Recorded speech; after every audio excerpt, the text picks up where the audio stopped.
suatu reaksi yang diawali dengan D, itu tuh artinya hilang gitu ya. Kayak dehidrasi, berarti kenapa sih kalian kalau haus bilangnya teh, "Duh saya dehidrasi." Ya kan artinya kita lagi bilang bahwa kita tuh kehilangan cairan tubuh, misalnya seperti itu. Ya berarti di sini deoksi artinya apa? Oksi teh naon? Kehil- kehilangan oksigen. Ya, kehilangan oksigen ya. Tadi kata Okta, kalau yang atas OH-nya 2, kalau yang bawah OH-nya 1. Kita lihat nih, yang ini. Ya udah pasti jelas kenapa dia deoksi, karena O-nya hilang 1 gitu. Ya. Jadi dari satu kehilangan oksigen aja dia udah berbeda fungsi gitu ya kalau di tubuh teh. Ribosa ini penyusun dari RNA ya. Jadi kalau di biomo kita kenal dengan RNA. RNA itu disusunnya oleh ribosa. Siapa ribosa teh? Ribosa itu adalah gula pentosa. Ya. Kemudian kalau yang ini adalah penyusun DNA. Sebenarnya sama-sama ribosa, sama-sama gula pentosa, cuman gula deoksiribosa dia kehilangan 1 oksigennya. Nih, nggak ada oksigennya di sini. Bisa dipahami ya, gula penyusun dari ini dari nukleosida atau nukleotida. Ini tadi basa nitrogen sudah kita bahas. Kemudian fosfatnya nih. Fosfatnya ya tergantung dari jumlahnya. Kalau yang nempel di si nukleosida ini fosfatnya cuma 1, maka kita sebut monofosfat. Kalau yang nempelnya di sini ada 2, itu difosfat. Kalau yang nempelnya 3, itu trifosfat. Ya, ini gugus fosfat. Kita lihat di sini fungsi asam nukleat. Udah jelas dia untuk membantu sintesis DNA dan RNA. Ya karena kan DNA RNA nukleotida gitu ya, disusun oleh asam nukleat. Kemudian karena DNA RNA fungsinya untuk genetik ya sama fungsi nukleat juga, fungsi asam nukleat juga menyimpan transmisi untuk informasi genetik. Kemudian dia juga membantu reaksi informasi energi. Ya, kemudian pembawa penting energi terutama ATP. Nah, kita bahas ATP. ATP itu singkatan dari apa? Pernah dengar ATP? ATP ada hubungannya dengan apa? Energi. Ya, energi ya. Energi di tubuh kita itu adalah ATP. Energi kimia di tubuh kita adalah ATP.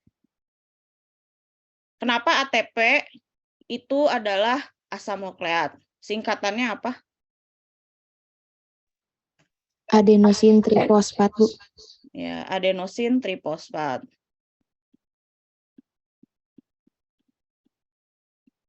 Trifosfat. Ya udah jelas ini kalau dari namanya aja ini udah pastilah dia adalah disusun oleh nukleotida. Kenapa? Karena dia disusun oleh adenin.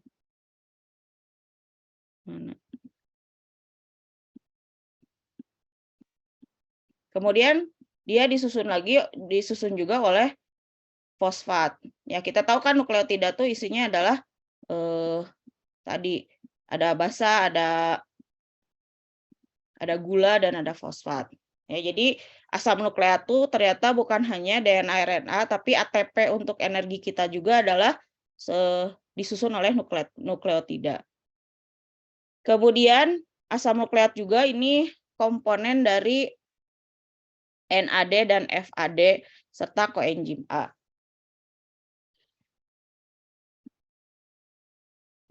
NAD singkatannya apa?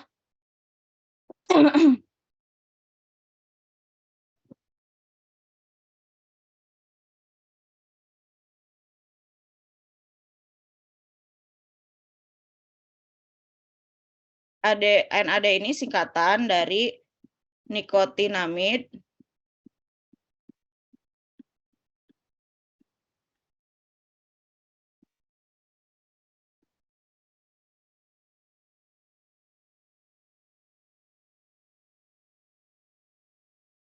adenin difosfat.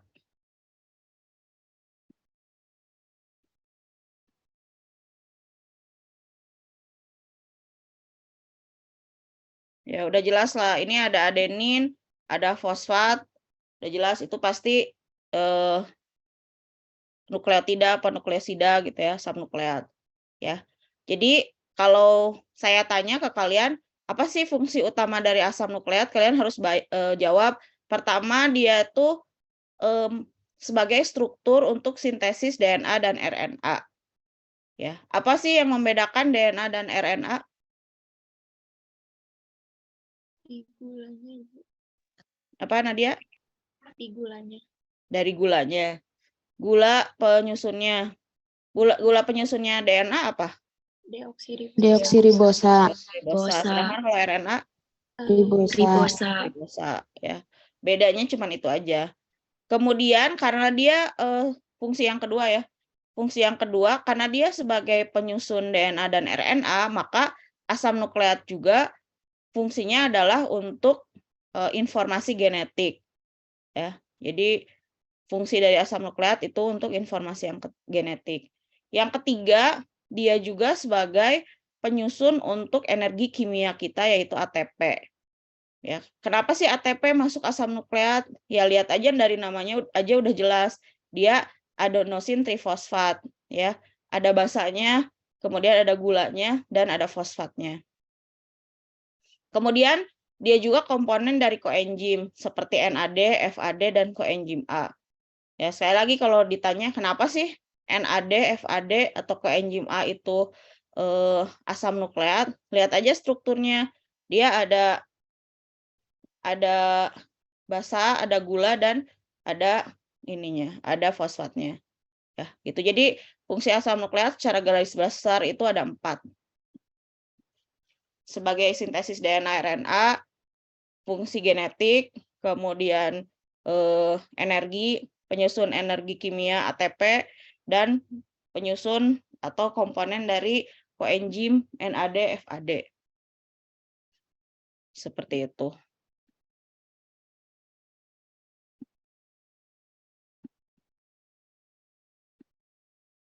Nah, sekarang ada katabolisme.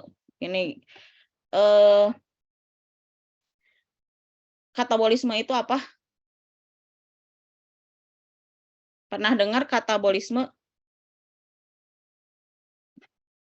Atau pernah dengar metabolisme? Pernah. Proses bukan, Bu?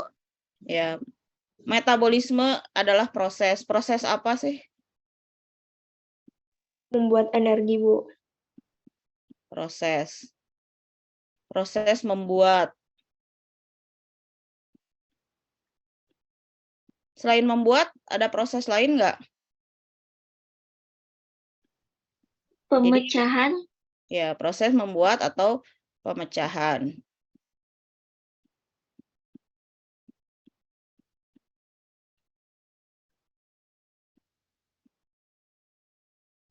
Jadi metabolisme itu sebenarnya perubahan ya. Jadi kalau istilah gampangnya apa sih metabolisme?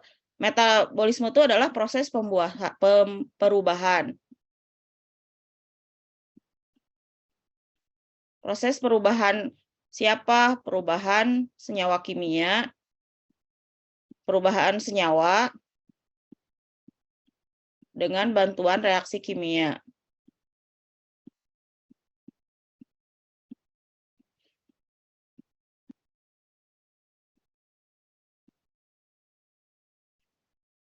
Ya, jadi metabolisme itu perubahan senyawa dengan bantuan reaksi kimia.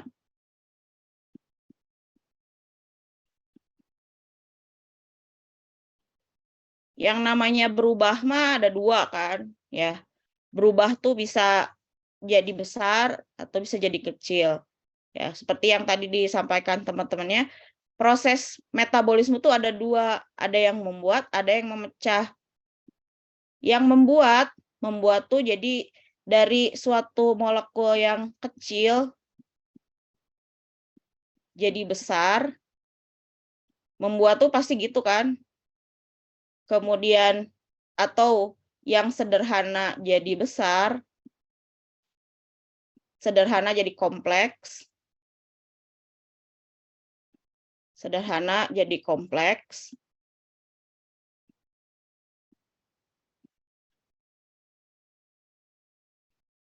Ini namanya adalah anabolisme.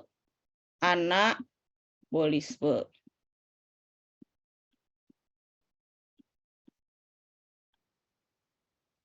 Nah, kebalikannya kalau pemecahan dari yang besar menjadi yang kecil,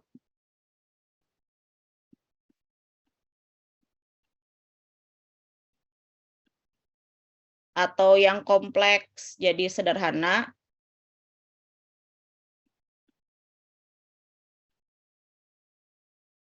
ini namanya adalah katabolisme.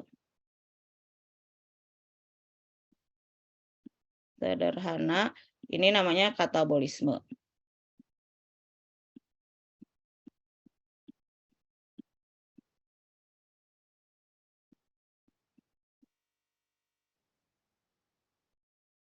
Ya, jadi sekali lagi kalau kita ngomongin terjadi metabolisme, nah kalian harus tahu naon sih metabolisme. Sebenarnya metabolisme itu perubahan, ya perubahan yang senyawa yang dibantu oleh reaksi kimia.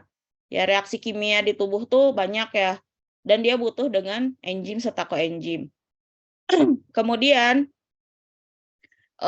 ada dua jenis nih metabolisme, ada yang disebut anabolisme, ada yang disebut katabolisme.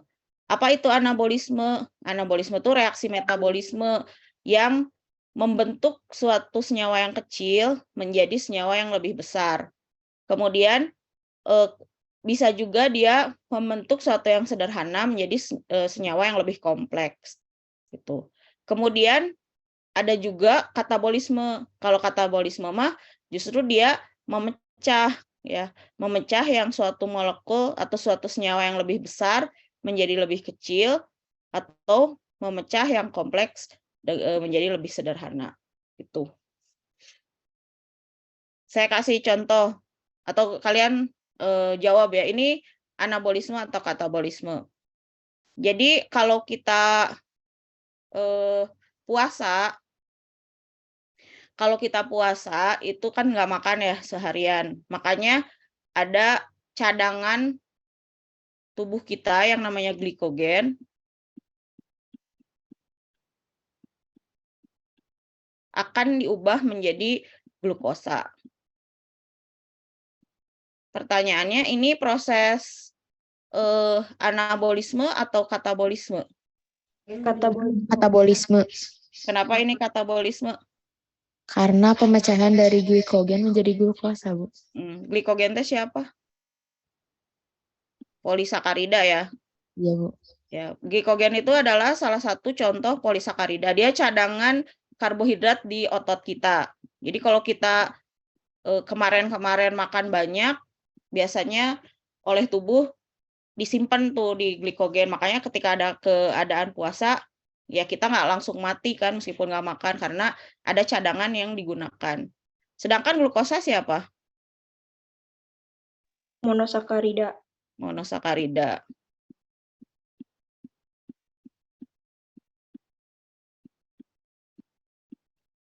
Ya, jadi glikogen menjadi glukosa ini adalah contoh dari katabolisme.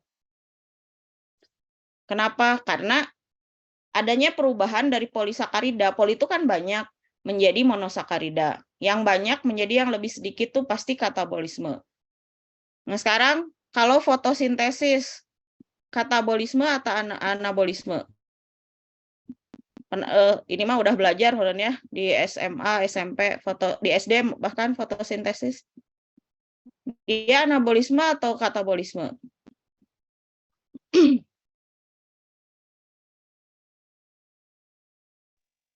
Anabolisme. Fotosintesis? Fotosintesis teh apa menjadi apa ya? dulu ya zaman sekolah SD. Jadi fotosintesis itu sebenarnya dari karbon dioksida ditambah H2O itu cenah ya. Dengan bantuan matahari menjadi glukosa gitu. Waktu zaman SD saya masih ingat. HC6 H12O6. Nah, ini kira-kira anabolisme atau katabolisme? Anabolisme. Anabolisme. Kenapa anabolisme? Karena lihat aja, yang asalnya CO2 dengan C yang 1 menjadi sesuatu yang kompleks yang C-nya 6.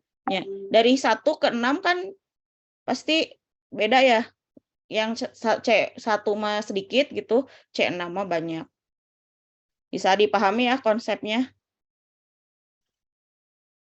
Bisa dipahami nggak tentang anabolisme dan katabolisme? Bisa, Ibu. Bisa, Bu.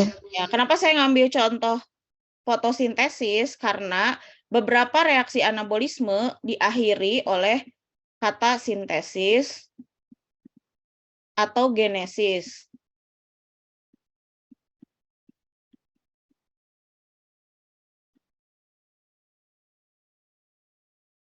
Genesis. Nanti ke depannya ketika kita belajar metabolisme, pasti kalian akan mendapatkan berbagai kata, misalnya glikogenesis. Berarti artinya pembentukan glikogen dari glukosa. Ya, jadi banyak istilah genesis, sintesis. Berarti itu udah jelas lah. Itu reaksinya reaksi anabolisme.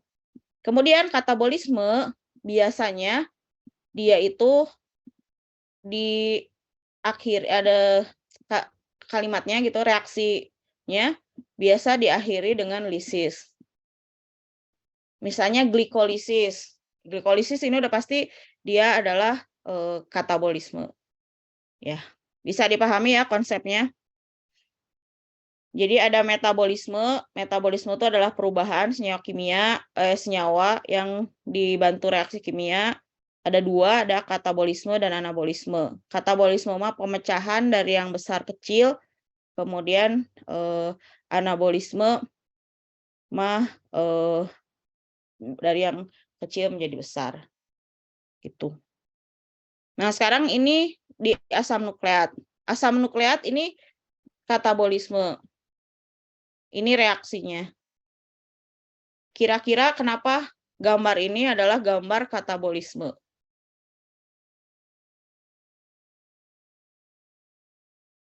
Kenapa ini gambar katabolisme?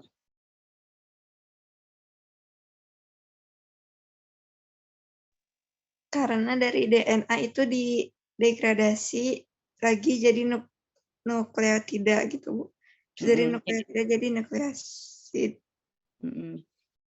Jadi DNA RNA itu asam nukleat kan? Tadi kita tahu asam nukleatnya siapa? Tersusun dari apa?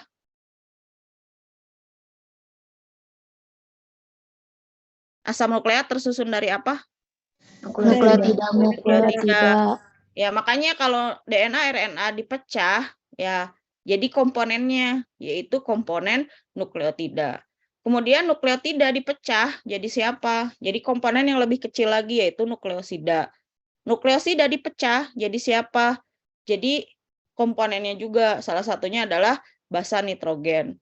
Basa nitrogen pecah, ya salah satunya bisa jadi asam urat. Ya, jadi ini cerita gimana sih DNA RNA di tubuh kita nasibnya. Nah, nasibnya ya tidak selamanya hidup gitu. Ya, jangankan manusia, semua yang ada di tubuh kita juga akan mengalami rusak, terus mati dan sebagainya, ya. Sel juga di tubuh kita mati. Ternyata DNA RNA juga ya dipecah lama-lama. Pecahnya jadi apa? Jadi komponen yang paling kecilnya gitu. Ya, jadi katabolisme DNA RNA. DNA RNA ini asam nukleat terjadi di sel dan ujung-ujungnya bisa jadi nukleosida atau basa. Nah, biasanya ini kalau masih dibutuhkan ya biasa dipakai lagi gitu untuk menyusun yang baru lagi kalau misalnya tubuh masih butuh.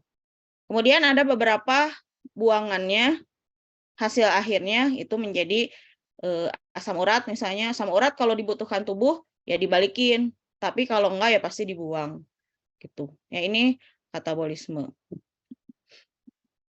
Kita lihat katabolisme pirimidin. Gambarnya seperti ini karena dia pirimidin. Tadi pirimidin tuh hanya disusun satu struktur cincin aja. Ya.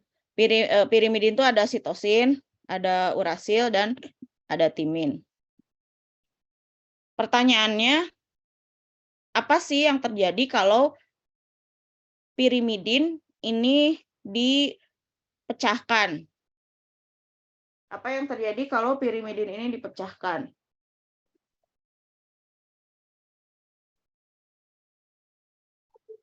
Nah, pirimidin dipecahkan, ya kalian nggak usah ngapalin reaksinya. Lihat aja langsung hasil akhirnya apa. Pirimidin, yaitu sitosin, urasil, dan timin, kalau dipecahkan, hasil akhirnya akan dihasilkan ini, beta-alanin dan beta-amino isobutirat. Jadi saya nggak berharap kalian hafal reaksi ininya, dan saya juga nggak hafal. Cuman kita lihat aja, sitosin, urasil, timin, siapa dia teh? Dia adalah pirimidin. Kalau di dalam tubuh dipecah, dia akan menjadi beta-alanin dan beta-amino isobutirat. Tuh. Siapa beta-alanin dan beta-amino isobutirat? Beta-alanin tuh, kalian pernah dengar nggak di asam amino ada yang namanya alanin? Belum. Kalian teh apa sih? Belajar biokimia kan udah kemarin yang sama Bu Elsie ya?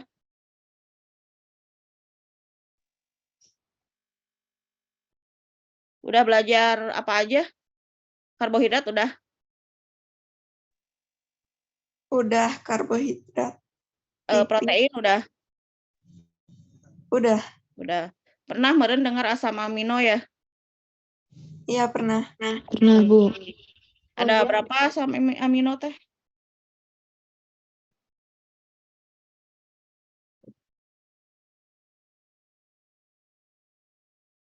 Pernah dengar asam amino esensial? Pernah Ibu. Ya, apa asam amino esensial teh? Asam amino yang penting Asam yang amino tidak penting. yang tidak dibentuk oleh tubuh kita, Bu. Yang nggak Ya. bisa dibikin. Asam amino penting yang tidak diproduksi tubuh gitu. Nah, ada asam amino non esensial. Berarti kalau non esensial penting juga tapi dia diproduksi oleh tubuh. Salah satunya adalah alanin ini. Jadi alanin ini bisa diproduksi di tubuh kita ya. Dari mana? Dari hasil pemecahan pirimidin. Gitu. Kemudian si alanin ini bisa untuk pembentukan sintesis asam lemak. Kemudian tadi kan ini nih hasil dari metabolismenya pirimidin ini adalah beta-alanin dan asam beta-amino isobutirat. Nah, jadi nanti sitosin dan urasil hasil akhirnya bisa jadi beta-alanin. Siapa beta-alanin? Beta-alanin kalau reaksinya dilanjutkan bisa jadi malonyl koenzim A yang fungsinya adalah untuk sintesis asam lemak. Ya, jadi ternyata ada hubungannya nih. Si DNA, RNA pecah teh, ujung-ujungnya teh ternyata bisa jadi lemak melalui proses-proses ini. Kemudian untuk timin ini nanti produk akhir metabolismenya adalah asam beta aminobutirat. Siapa dia? Ujung-ujungnya nanti dia akan menjadi metil malonyl CoA yang penting untuk sintesis senyawa organik. Itu. Kemudian bisa juga sisa-sisa metabolismenya jadi asetil koenzim A dan suksinil koenzim A untuk terlibat di siklus asam sitrat. Sahadei siklus asam sitrat. Siklus asam sitrat ini adalah siklus untuk menghasilkan energi. menghasilkan energi.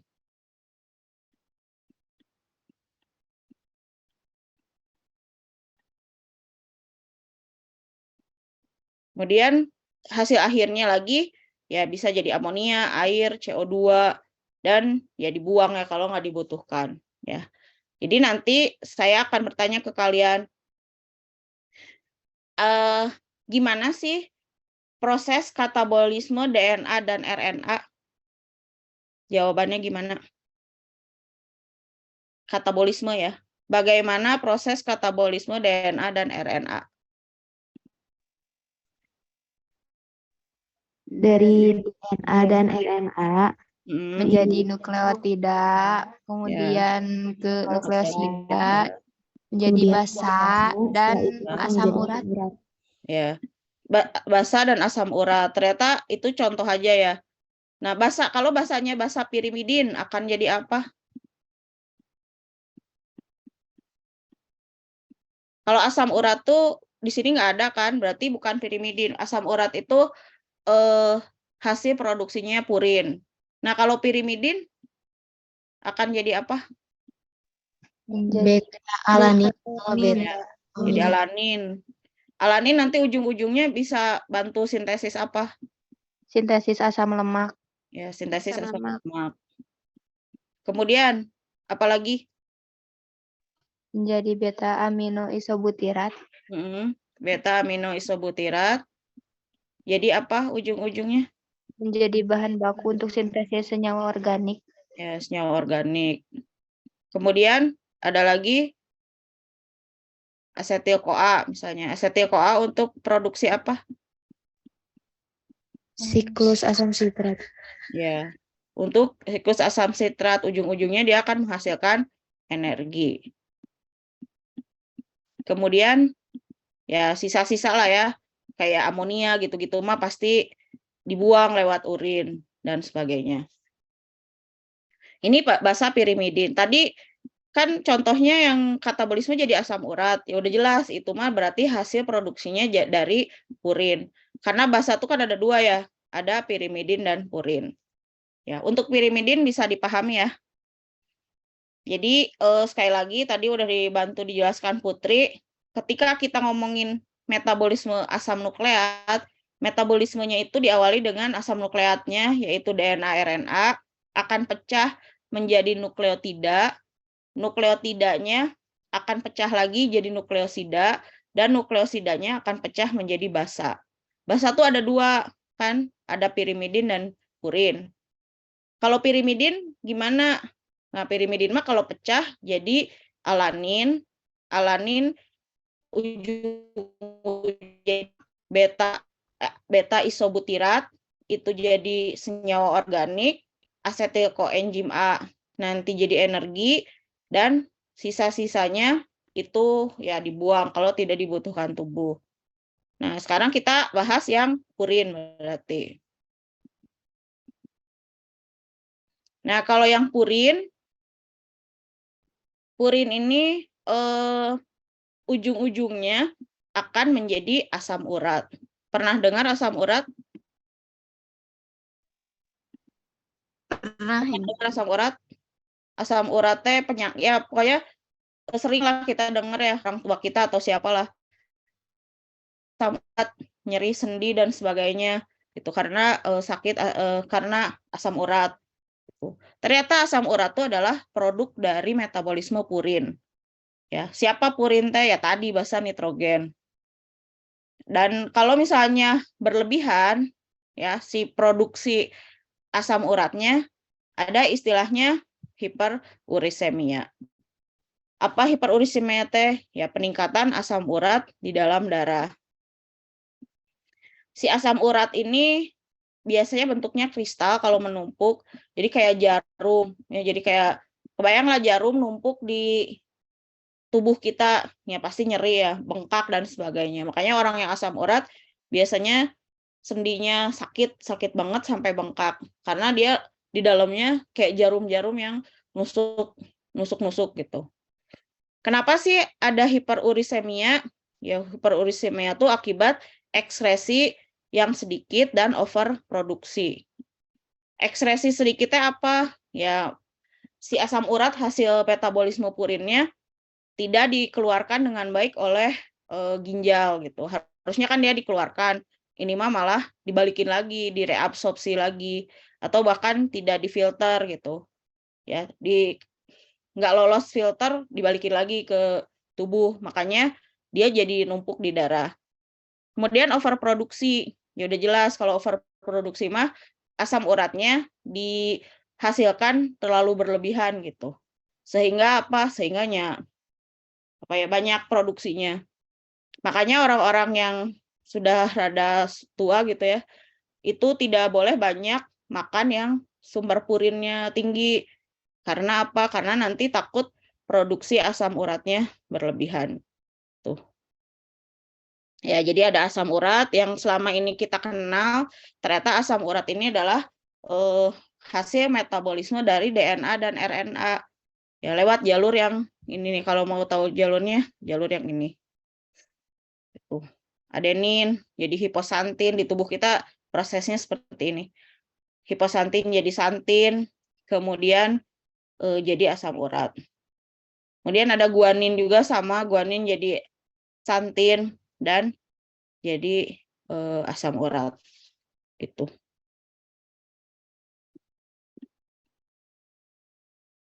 Ini ya udah tentang asam nukleat. Ada yang ditanyakan? Bisa dipahami nggak? Ada yang mau ditanyakan? Sudah bisa dipahami? Sudah, Bu. Asam nukleat itu apa? Senyawa yang terdiri dan disusun oleh nukleotida.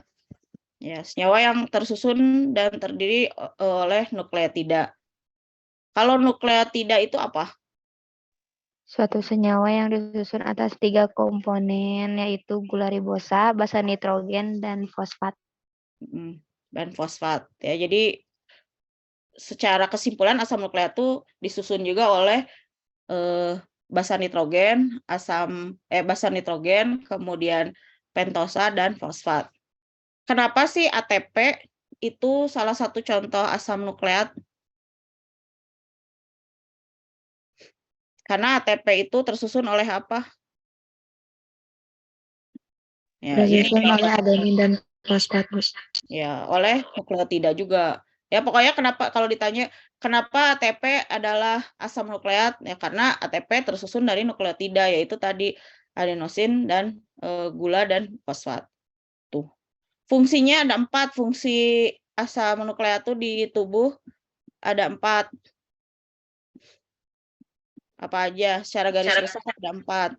Membantu sintesis DNA dan RNA. Ya, sintesis DNA RNA, terus menyimpan transkrip informasi genetik. Ya, informasi genetik. Karena DNA RNA informasi genetik ya. Terus membawa energi, Bu, terutama ATP, energi. Terus satu lagi komponen dari koenzim NAD, FAD sama koenzim A. Ya, dia komponen koenzim. Karena NAD, FAD, koenzim A itu adalah koenzim. Gimana sih di tubuh asam nukleat ini atau DNA, RNA ini di metabolismenya gimana? Di katabolismenya menjadi apa? Dia pecah jadi apa? Jadi komponennya kan. Komponen DNA itu apa? Nukleotida. Jadi nukleotida. Setelah nukleotida dia pecah lagi. Menjadi nukleosida. Jadi nukleosida. Nukleosida.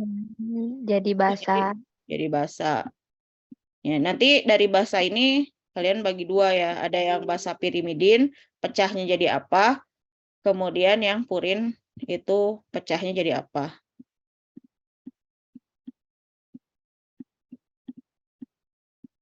Nah, misalnya di soal nanti saya nanya orang yang asam urat tidak boleh makan melinjo. Melinjo itu tinggi kandungan purinnya. Pertanyaannya apa sih hubungan antara purin dan asam urat? Karena purin kalau dipecah menjadi asam urat. Karena purin kalau dipecah jadi asam urat. Jadi kalau orang yang udah asam urat, banyak makan melinjo yang sumber purin, ya kebayang ya akan overproduksi asam uratnya. Tuh, jadi purinnya akan dipecah jadi asam urat, berarti jadi nambah asam uratnya. Seperti itu. Bisa dipahami ya? Bisa, Bu. Ada yang mau ditanya sebelum ditutup? Karena ada satu materi lagi ya. Oktavira, ini teh sampai jam berapa? Kalau jadwal selanjutnya ada biomol jam 10.20, Bu. 10.20. Oh, masih bisa untuk yang vitamin? Bisa, Atau Bu, bisa. bisa. Besok istirahat heula lah sampai jam 10. Suara saya kedengeran nggak? Kedengar, Bu. Dengar, Bu. Terdengar, Bu. Ya, kalau vitamin sih udah sering kita dengar ya. Di kehidupan sehari-hari juga sering gitu. Jadi vitamin itu apa? Ya vitamin itu sama kayak karbohidrat, protein, lemak, semua yang dibutuhkan tubuh. Cuman kalau kayak protein, itu misalnya tubuh butuh setiap harinya 500 gram gitu ya. Gram. Kemudian karbohidrat misalnya butuh 200 gram. Pokoknya semua dalam hitungan gram. Nah, kalau vitamin itu jumlahnya kecil aja, mikrogram. Ya, mikrogram tuh 1 jutanya gram gitu ya, lebih kecil dari gram. Ya, jadi butuhnya sedikit-sedikit aja untuk vitamin. Kita lihat secara garis besar, vitamin ini ada 2 kelompok. Ada vitamin yang larut air dan ada vitamin yang larut lemak. Tuh. Kita bahas vitamin yang larut lemak nih. Vitamin yang larut lemak ini ada 4, A, D, E, dan K. ADEK gitu. Vitamin A, D, E, dan K. Kemudian vitamin yang larut air itu cuma 2, yaitu B dan C. Kita lihat di sini, vitamin yang larut lemak ini ADEK. Vitamin A ini punya, jadi masing-masing vitamin itu akan memiliki turunannya gitu ya. Contohnya retinol. Retinol dan beta karoten merupakan turunan dari vitamin A. Ya, jadi retinol, beta karoten itu turunan dari vitamin A. Fungsinya ini sebagai pigmen retina, kemudian membantu regulasi ekspresi gen dan diferensiasi sel. Dia juga antioksidan.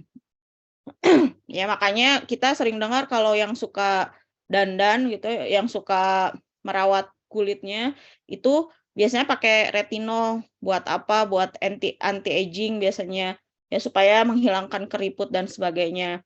Kenapa sih retinol dipakai untuk seperti itu gitu ya, untuk bahan kosmetik yang anti-aging? Ya karena dia punya fungsi nih. Dia tuh punya fungsi mempercepat pertumbuhan sel gitu. Jadi dia mengganti sel yang sudah mati dan digantikan dengan yang baru. Ya makanya orang yang pakai retinol katanya mukanya lebih halus dan lebih bersih gitu ya. Karena memang fungsi retinol tuh seperti ini. Kemudian dulu zaman kita SD suka disuruh banyak makan wortel gitu ya. Kenapa? Karena supaya matanya bagus gitu. Ya kenapa seperti itu? Karena wortel tuh banyak beta karotennya yang ternyata fungsinya memang untuk menambah pigmen retina. Ya supaya penerimaan cahaya ke mata kita tuh lebih dapat diterima. Ya jadi ini setiap vitamin tuh punya fungsinya. Ya jadi makanya jangan heran kalau harus makan ini ya supaya itu gitu ya. Ternyata setiap vitamin itu punya fungsinya. Nah, kalau misalnya tidak terpenuhi oleh tubuh akan menyebabkan defisiensi. Defisiensi itu kekurangan.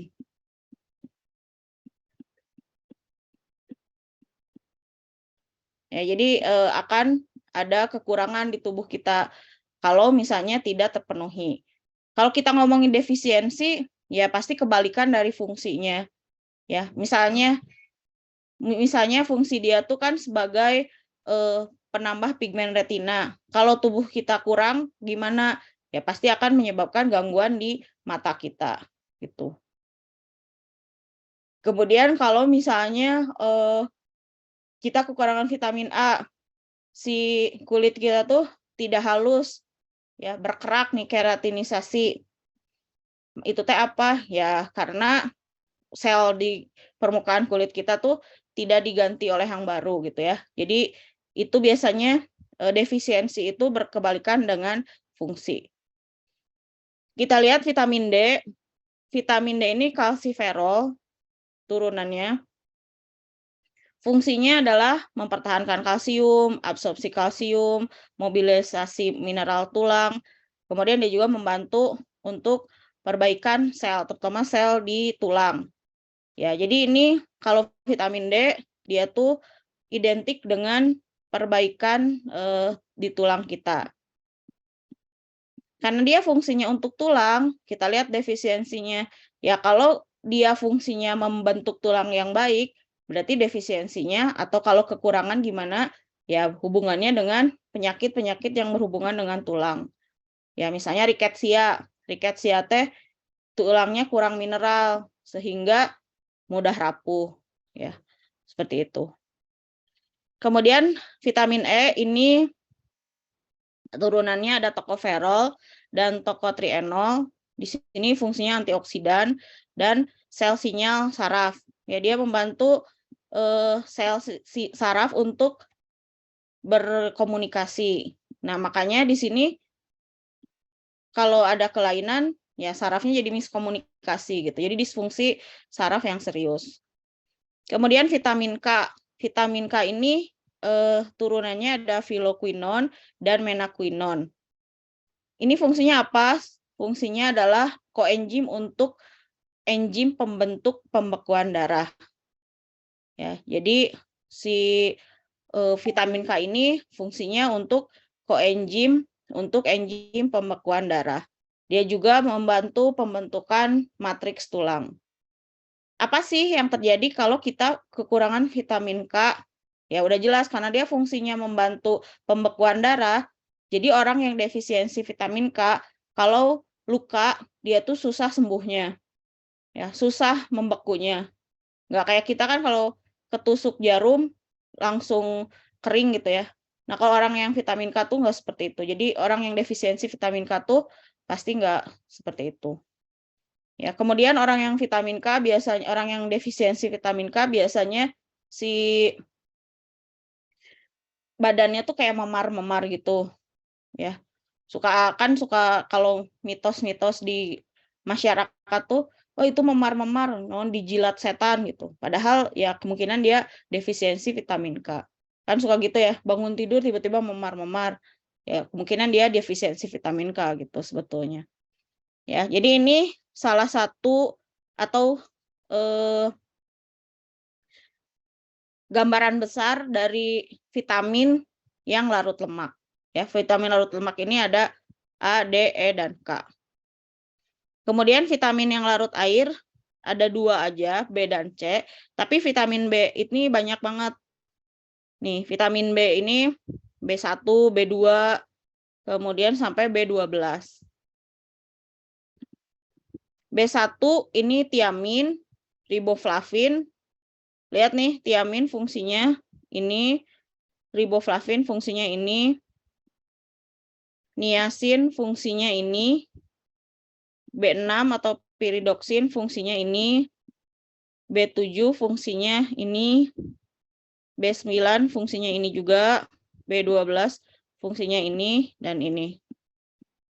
Kalau kita lihat yang saya garis merahi ini, kesimpulan untuk fungsi vitamin B itu dia sebagai apa sih?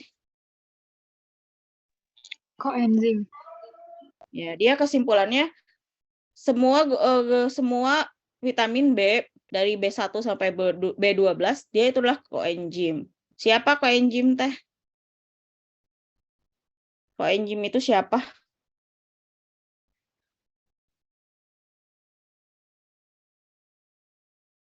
Koenzim itu siapa?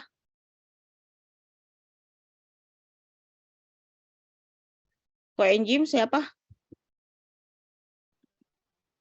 Belum pernah dengar koenzim? Udah pernah dengar enzim? Kofaktor. Kofaktor. Kofaktor untuk siapa? Kofaktor untuk enzim. Ya, kofaktor untuk enzim. Jadi enzim tuh kan bekerja di reaksi kimia ya, supaya lebih cepat, supaya energinya lebih hemat, mengkatalisis gitu ya. Nah, dia tuh butuh asistennya, butuh pembantunya gitu lah. Kalau istilah kitanya butuh asisten gitu. Kayak saya butuh PJ gitu ya, untuk membantu reaksi saya. Berarti kalau saya enzim, PJ saya itu adalah koenzim. Ya, jadi koenzim itu adalah senyawa yang membantu enzim untuk melakukan reaksi kimia. Ya, jadi secara garis besar vitamin B ini adalah koenzim. Ya, berarti secara garis besar vitamin B ini suatu senyawa yang membantu reaksi kimia untuk metabolisme. Itu, ya. Baik kita lihat ininya, baik dia itu membantu reaksi pembentukan energi, karena pirufat dan 2-oksoglutarat ini di reaksi pembentukan energi, B2 juga sama untuk pembentukan energi juga. Kemudian ini juga pembentukan energi. Tadi kan NAD, NADP ya. Itu ternyata NAD, NADP itu asam nukleat yang bergabung dengan vitamin B, B3. Ini B3.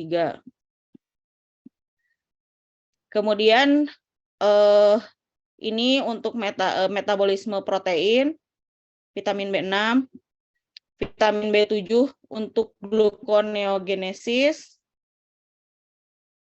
Ya, gluconeogenesis ini adalah pembentukan karbohidrat dari senyawa yang bukan karbohidrat. Ya, dari senyawa yang bukan karbohidrat. Misalnya pernah waktu di urin dibahas kalau ada orang yang diabetes, orang diabetes itu meskipun di darahnya gulanya tinggi, tapi di selnya tuh nggak ada gulanya, sehingga sel bingung, saya harus bikin energi dari mana, nggak ada bahan baku glukosanya.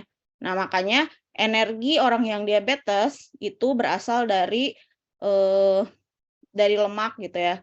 Nah, prosesnya salah satunya kalau seseorang tidak memiliki glukosa dalam tubuhnya, maka ada proses gluconeogenesis, yaitu pembentukan karbohidrat dari senyawa yang bukan karbohidrat, misalnya dari lemak atau protein. Ya, jadi si B7 atau biotin ini untuk proses gluconeogenesis. Kemudian B9 untuk pembentukan senyawa organik, karena kan senyawa organik itu tersusun dari karbon ya. B12 ini sama untuk pembentukan senyawa organik dan metabolisme asam folat. Kemudian asam pantotenat ini koenzim A. Ya, jadi secara garis besar kalau nanti ditanya apa sih fungsi vitamin B gitu, kenapa kita harus makan vitamin B misalnya tuh, atau makanan yang sumber vitamin B, ya karena vitamin B ini membantu metabolisme atau reaksi yang terjadi di dalam tubuh kita gitu. Kemudian satu lagi vitamin C, sama nih, ini juga koenzim untuk sintesis kolagen. Ya, jadi vitamin C suka digunakan untuk sintesis kolagen. Ya, kalau di salon-salon yang apa gitu ya, suka ada infus vitamin C gitu ya. Harapannya supaya kulitnya lebih kenyal. Karena memang fungsi vitamin C adalah pembentuk kolagen. Dia juga antioksidan dan dia membantu pengikatan absorpsi besi. Gitu. Ya, jadi ini secara garis besarnya seperti ini. Kita langsung bahas aja ini, vitamin larut lemak. Coba kalian lihat ini. Kalau kita makan vitamin larut lemak, pasti bentuknya tuh seperti ini. Ya, kalau kata kelas sebelumnya, ya kayak elips gitu.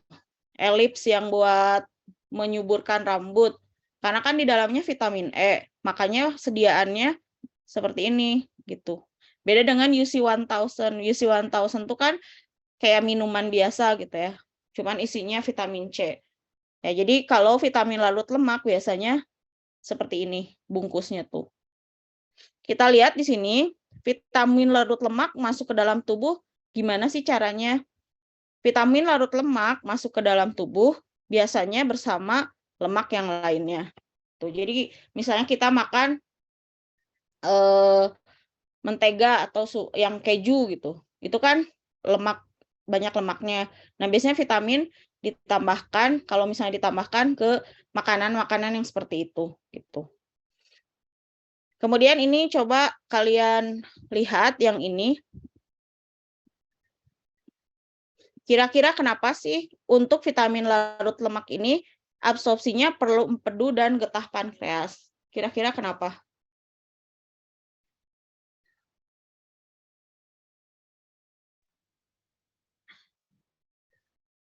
Gimana? Karena empedu itu kan untuk mengemulsi lemak. Iya. Kenapa sih lemak harus diemulsi?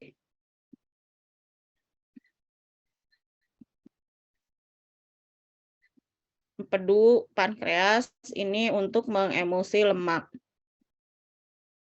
Atau istilah dia adalah emulgator.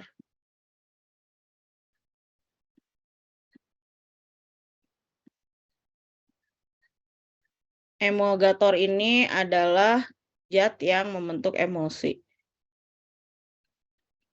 Zat yang membentuk emulsi.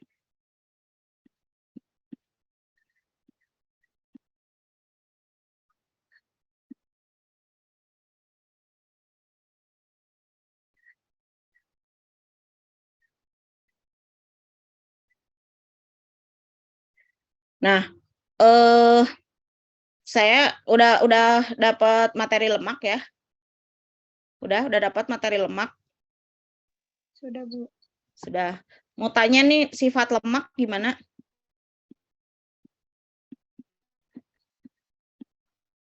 Sifat lemak, sifat kelarutan lemak gimana? Sifat kelarutan lemak. Tidak larut dalam air. Ya, tidak larut dalam air atau istilahnya dia tuh non-polar.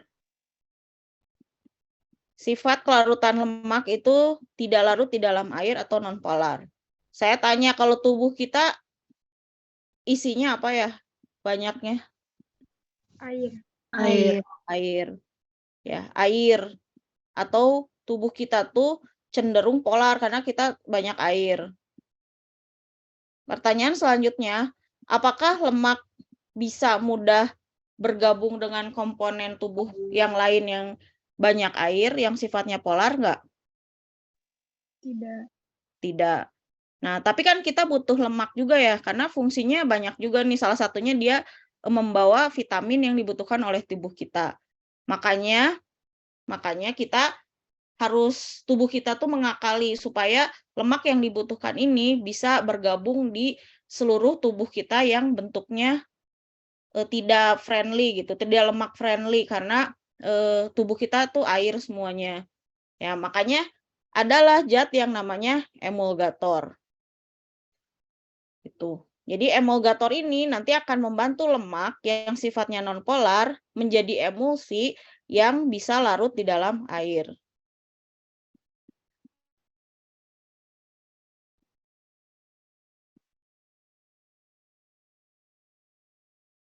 Gitu. Ya, jadi gini maksudnya, atau contoh nyata lah. Kalau kalian cuci piring pakai apa? Pakai air aja bisa nggak? Enggak. Harus pakai bantuan apa? Sabun. Sabun tuh salah satu contoh emulgator. Ya, kita aja kebayang nyuci piring kalau nggak pakai sabun tuh tetap lemaknya mah nggak ke bawah gitu, tetap leer gitu ya. Makanya kita dibantu oleh sabun sehingga lemak yang ada di piring kita larut gitu ke bawah oleh air. Nah, sabun itu salah satu contoh emulgator. Tapi kan kita nggak mungkin makan sabun ya. Makanya tubuh sudah menyediakan, jangan khawatir. Tubuh menyediakan emulgator dalam bentuk empedu atau pankreas. Fungsinya sama kok kayak sabun. Dia tuh membentuk emulsi juga, sehingga lemak akan bisa larut dalam air gitu. Kalau lemak sudah bisa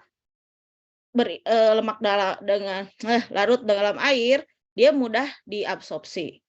Ya, jadi untuk kalimat yang nomor 2 ini, absorpsi perlu empedu dan getah pankreas, jawabannya adalah ini. Gitu. Jadi kalau saya nanya nanti di ujian, kenapa sih pada saat absorpsi lemak membutuhkan empedu dan getah pankreas? Ya jawabannya ini. Jawabannya karena lemak tuh nonpolar yang tidak bisa larut di dalam sistem tubuh kita yang isinya air. Tuh ya. Jadi fungsi absorpsinya dibantu oleh emulgator yang namanya empedu dan pankreas. Nah, kemudian setelah lolos nih, setelah bisa diabsorpsi melalui usus, kalau sudah selesai diabsorpsi melalui usus, dia keluarkan dari ususnya. Nah, dia ketemu lagi darah kita yang isinya air lagi aja gitu. Makanya dia tuh harus dibantu distribusinya oleh lipoprotein. Pertanyaannya, apa itu lipoprotein? Lemak yang berdekatan dengan protein. Ya, jadi suatu senyawa yang tersusun dari lemak dan protein. Fungsinya untuk apa?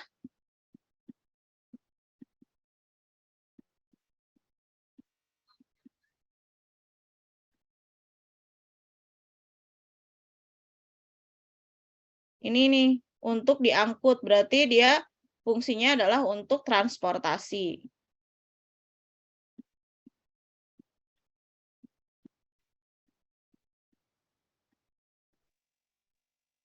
Ya, jadi kayak kalian mau dari kosan ke kampus, bisa naik motor, bisa naik mobil, bisa jalan kaki, gitu ya. Jadi alat transportasi lah. Nah, cuman kalau si lemak atau produk lemak, itu alat transportasinya bukan motor, bukan mobil, tapi namanya adalah lipoprotein. Ya, mungkin udah di materi lemak, jadi si lipoprotein ini ada yang namanya FLDL, ada yang namanya kilomikron,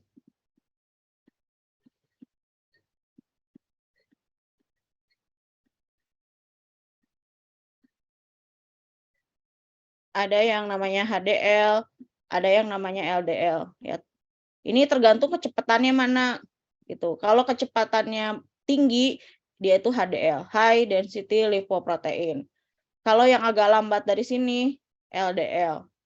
Kalau yang lebih lambat lagi ini kilomikron. Makanya kalau yang ini jarak dekat nih. FLDL lambat juga, tapi ya lebih rada jauh daripada kilomikron. Ya kalau di kita mah meren kilomikron tuh kayak kita jalan kaki. Jalan kaki kan bisa sih, cuman lambat gitu. Terus jaraknya juga paling dari kosan ke kampus. Nggak bisa dari kosan mudik ke Cianjur misalnya, nggak bisa kita jalan kaki. Ya, makanya perlu yang lebih cepat lagi, misalnya motor. Tuh. Nah, si lemak juga seperti itu. Lemak kalau mau jalan-jalan di tubuh itu kan melalui darah ya. Nah, itu harus dibantu oleh lipoprotein. Lipoprotein itu adalah transportasi lemak di dalam tubuh. Jenisnya ada ini. Kemudian ini yang keempat. Kenapa sih ada kalimat keempat ini? Kenapa vitamin, misalnya vitamin A, kenapa tidak diekspresikan melalui urin? Berarti si vitaminnya itu tidak diserap, Bu, kalau keluar dari urin. Ya, karena kan kita tahu sendiri ya, urin teh air gitu ya. Jadi dia tidak mudah diekspresikan di urin. Jadi banyak di tubuh aja, dia beredaran di tubuh aja dengan dibantu oleh si lipoprotein gitu. Ya, jadi ini cerita cerita vitamin A, D, E, dan K. Jadi kalau saya nanti nanya di ujian, bagaimanakah proses vitamin K di dalam tubuh? Ya, kalian jawabnya ini. Vitamin K akan larut masuk ke dalam tubuh dengan lemak lainnya. Kemudian akan diabsorpsi dengan bantuan emulgator yaitu empedu dan getah pankreas. Kemudian akan diedarkan ke seluruh tubuh melalui lipoprotein. Ya gitu prosesnya. Nah, ada pertanyaan buat kalian. Jadi vitamin larut lemak ini yaitu vitamin A, D, E, K, dia tuh kalau berlebihan bisa menyebabkan keracunan. Kira-kira kenapa?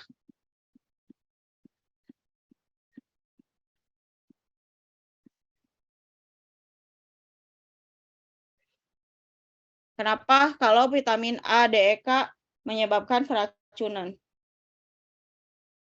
Karena terlalu banyak lemak. Hmm? Karena kan ADEK kan larut dalam lemak. Berarti kalau misalnya kebanyakan, nanti lemaknya Gimana Nadia? Putus? ADEK itu kan larut dalam lemak ya, Bu. Jadi kalau misalnya kebanyakan mungkin, jadi nanti si lemaknya bakal gitu, gini kayak Gimana? kayak kebanyakan atau gimana? Ya, jadi ini nih ada jawabannya di nomor 4. Jadi kenapa dia menyebabkan keracunan? Tadi yang dijawab Nadia udah benar. Jadi karena dia larut lemak, dia tuh nggak diekskresikan di urin. Sehingga kalau kita kebanyakan mengkonsumsi ADEK ini, artinya kan udah ada nih di lemak.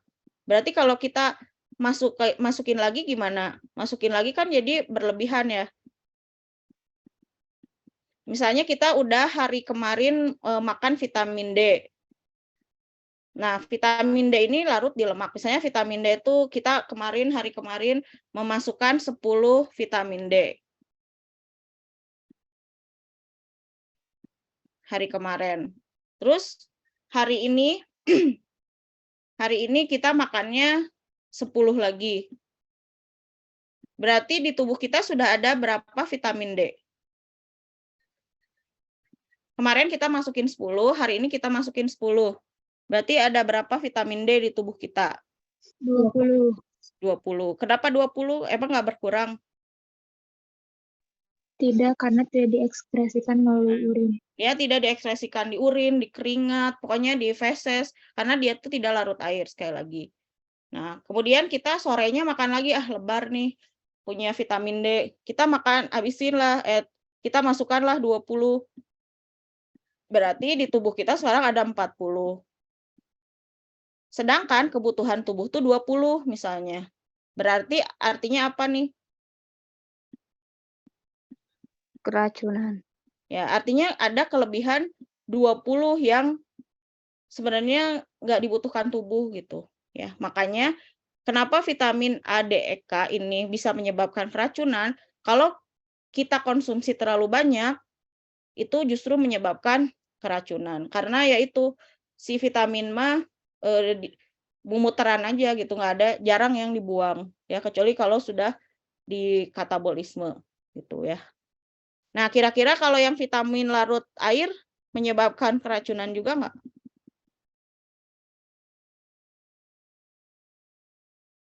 Menurut kalian kalau vitamin yang larut air bisa menyebabkan keracunan nggak?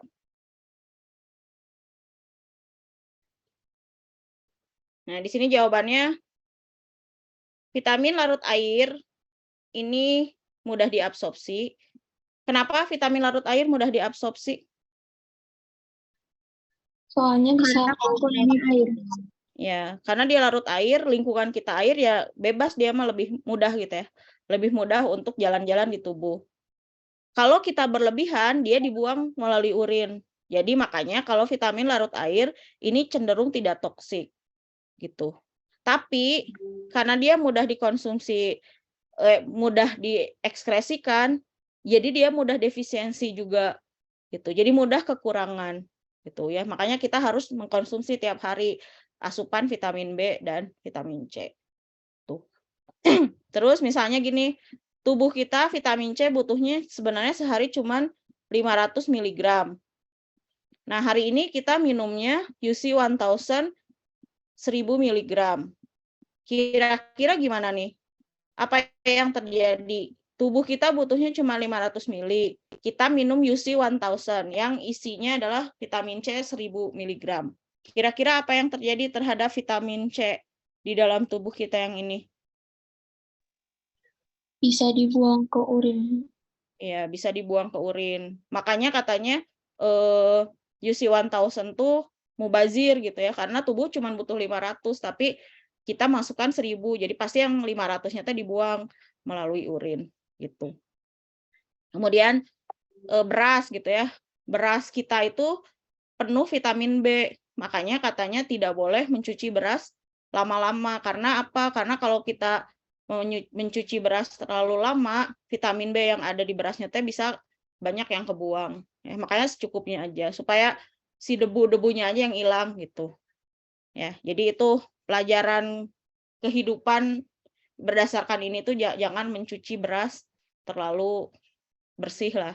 Karena takut vitamin B-nya ikut kebuang karena vitamin B ini kan larut di air gitu.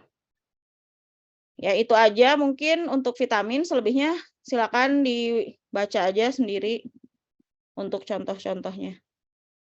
Ada yang mau ditanya sebelum ditutup? Ibu mau nanya, Ya. kalau misalnya kan katanya kalau misalnya kita berjemur tuh kan ada vitamin D yang masuk ya, Bu. Hmm. Nah, itu prosesnya tuh gimana, Bu? Kan kalau misalnya biasanya kan diminum gitu. Ini kan berarti diserap oleh tubuh dari matahari, Bu. Nah, itu gimana? Sebenarnya vitamin D-nya mah ada di kulit kita ya. Namanya provitamin. Jadi vitamin D-nya mah ada di tubuh kita, tapi belum jadi vitamin. Jadi ada istilah provitamin dan vitamin. Tuh. Misalnya ini di kulit kita ada vitamin provitamin. Ya, di tubuh kita ada provitamin. Artinya provitamin teh kayak bahan bakunya vitamin gitu ya. Jadi ada bahan baku vitamin di sini yang belum jadi vitamin. Nah, supaya provitamin ini jadi vitamin, itu harus bantuan faktor lain. Salah satu faktor lain yang membantunya adalah sinar matahari gitu. Jadi kalau provitamin D yang ada di kulit kita kena matahari, baru dia berubah menjadi vitamin gitu.